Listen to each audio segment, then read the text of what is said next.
All right, hey everyone, everyone from CAS 100. This is our discussion that was to take place on Monday, November 15th. So there are three things that we need to accomplish for when you get back from break. So we're going to cover those three items. If you have any questions or concerns about any of this, please send me a text message. Feel free to call me on my cell phone or email me. I would prefer that you do it before Friday, November 19th at the end of the day so that we can all enjoy the full week of our Thanksgiving break. However, if you need a couple questions next week, there's no worries. Um, but I'll try to be pretty clear, all right, on what's expected. So the three items that we have to cover by the end of the semester, all right. You have a student choice speech that is due the Monday we get back from Thanksgiving break. You have a group presentation, which is due the following Monday. So you have a couple weeks to work on that. And then you have the quiz on Ronald Reagan's Challenger speech. That quiz will be the Monday we get back from Thanksgiving break. So student choice speech is Monday, November 29th, as well as the Reagan quiz.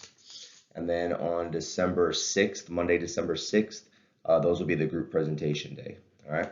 So let's go ahead and talk about these three items. I'll try to be as specific as possible, but hopefully it's pretty clear. All these rubrics are going to be posted online. Yeah, it shouldn't be too much of a problem. I'm not really worried about anyone in this class. Okay, so your student choice speech. All right. This is a 5 to 6 minute speech. All right, 5 to 6 minute speech. It can be in any style on any topic of your choice. So student choice, self-explanatory. You get free range. You need to get up in front of the audience, in front of us, and give a speech for 5 to 6 minutes. You're only going to be allowed 6 note cards. So, we've done that before. All right. And here's some examples of what you might think of doing. Okay. We're kind of going over ceremonial speeches this week with the Ronald Reagan Challenger speech, so special occasion speeches, nothing to inform, nothing to persuade, but sort of memorializing or memorizing or remembering, excuse me, remembering some type of event, right? You can create a speech for an occasion that has happened in your life, right? Or you could do an occasion, right? So, for instance, if you'd like to give some sort of best man speech for a friend of yours who is going to get married or a friend that you think might get married, you're welcome to do that. So you can kind of imagine what it might be like to be at their wedding. You can give some sort of best man speech. I've had students before give their own eulogy, which is kind of, can be a little bit fun, right? A little dark, but a little fun. I've had students give like a Hall of Fame speech. So if you think that one day you might be elected into some sort of Hall of Fame, kind of imagine that, or some sort of award like you won an Oscar. All right, so these are imagined events. However, if you don't want to do some sort of imagined event, right, you are welcome to revisit the informative or persuasive speech format that we've already done. So I've had students who say, I wrote half of a persuasive speech and I changed my mind. Maybe you want to go back to that persuasive speech you were thinking about giving, but you didn't give that. So if you'd like to give another informative speech or persuasive speech, you're welcome to do that. The time is going to be a little bit shorter, obviously, and you have more flexibility with sort of what you want to put in that format. All right, so you could go back and do these types of speeches. All right. The only thing that you can't do is, don't steal somebody else's speech. So we're not doing the voice speech again. So don't take a movie speech or some sort of famous political speech. You need to create your own content here. All right. So just create your own content and you'll be set. There's no format for how you have to give this speech. So I'm not looking for three main points or anything along those lines for this speech. So now you have flexibility, right? You can organize it how you see fit, but remember, the audience must be able to follow your main points and understand your overall thesis.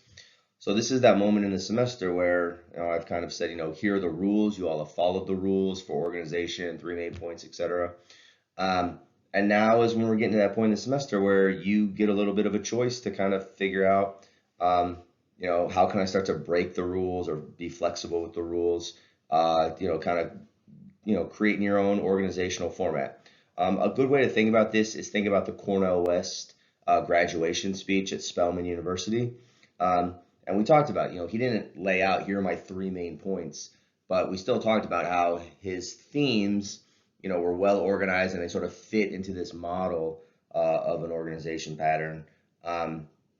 even though he didn't say first I'll tell you this, second I'll tell you this, third I'll tell you this, right? So yeah, have a little bit of fun with this. Be a little bit more free in how you're putting this together. But again, we still need to, the audience still needs to come away with an understanding of your main points.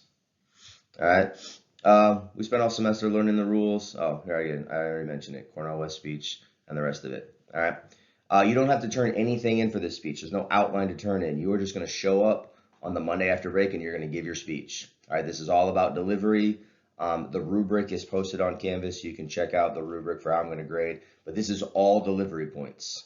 All right. So if your delivery is not good, you're going to lose a lot of points. All right. So there's nothing to turn in for this speech. It is expected that you will use emotion, energy, look professional, engage the audience, be well organized. Again, the grading rubric is on Canvas, so check that out. All right.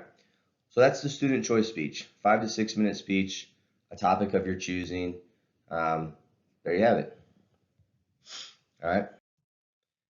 Now, group presentations. These will take place the week following the student choice speech, and it's the only thing we're going to do that day. The student choice speech, we'll do the student choice speeches and we'll do the quiz on Ronald Reagan's Challenger speech. That's the only two things we're doing when we get back on the 29th, Monday the 29th. Group presentations are on December 6th, Monday, December 6th. Those are the only things we're doing on Monday, December 6th is group presentations. All right. So here's what group presentations are.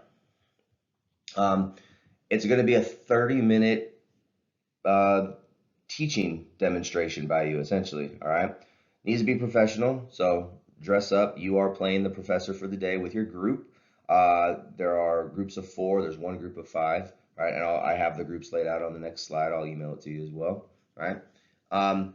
Use some PowerPoints, visual aids, whatever you need to explain the topic that you've been assigned. All right. Everyone needs to contribute equally. As far as this class, everybody's been in class just about 100% of the time. So my expectation is that you're going to be in communication with your group. Need lots of energy, right? You are the teacher. Act like the best teacher you've ever had. Everyone in your group will get the same grade. So if someone doesn't do his or her part, it will bring down the grade for the entire group. So everybody gets the same grade. All right. This is worth 100 points. All right. Again, you don't need to turn anything in for this. So you don't have to turn anything in for these last 2 speeches. All right. You do need to verbally cite at least 3 sources during your presentation. So this is something that we've worked on for the other speeches. So during your presentation, you need to cite some sources, maybe throw them up on the PowerPoint. Let us know where you got your information from, at least 3 times. Teach us something, right? We should be able to walk away after a 30-minute lecture on your subject and feel like we have learned something. All right. The topics that I have picked out for all of you on the next slide. You could teach an entire semester on any of these subjects I'm about to lay out. I'm asking, so don't tell me, don't call me and say, we can't find enough information to cover 30 minutes, right? These are, topics that people get, PhDs in. Like, there's plenty of information out there. 4 people per group. I'm asking everybody to contribute, 6 or 7 minutes worth of material, to the discussion.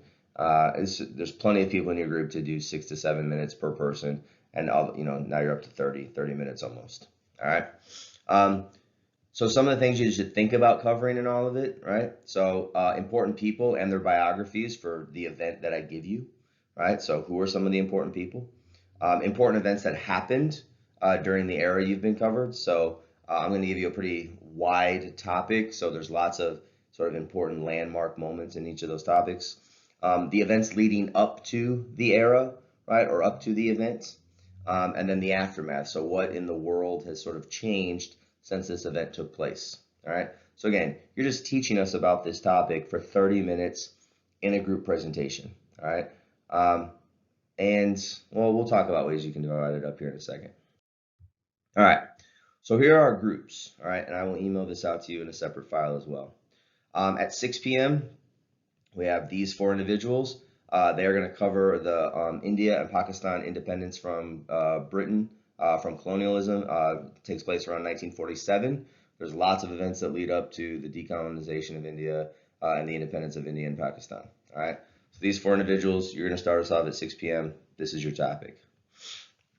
This group at 6:40, so we'll take a little break so that the groups can, you have 30 minutes, but we'll take a little 10-minute break so the next group can set up, essentially. At 6:40, this group here, you're going to cover the Russian Revolution in 1917. Right? So the Russian Revolution goes from a monarchy, Lenin takes over, the capitals move from St. Petersburg to Moscow. Lots of important things going on here. You all should know this history from a sort of world history perspective. Very important to the 20th century and beyond. So teach us about what's going on in the Russian Revolution. Who are important people, important events, important capitals. Teach us all that stuff. All right.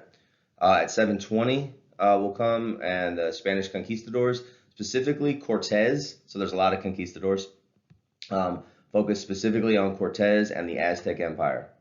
All right, so this has happened early 1500s. So here's the group members for those. So again, important people. Give us some biographies of those important people. Tell us what the Aztecs were doing prior to the Spanish coming in. What happened to that area of the world after the Spanish were there? What country did it turn into? There's a hint. Yeah, what sort of government was instituted, religion.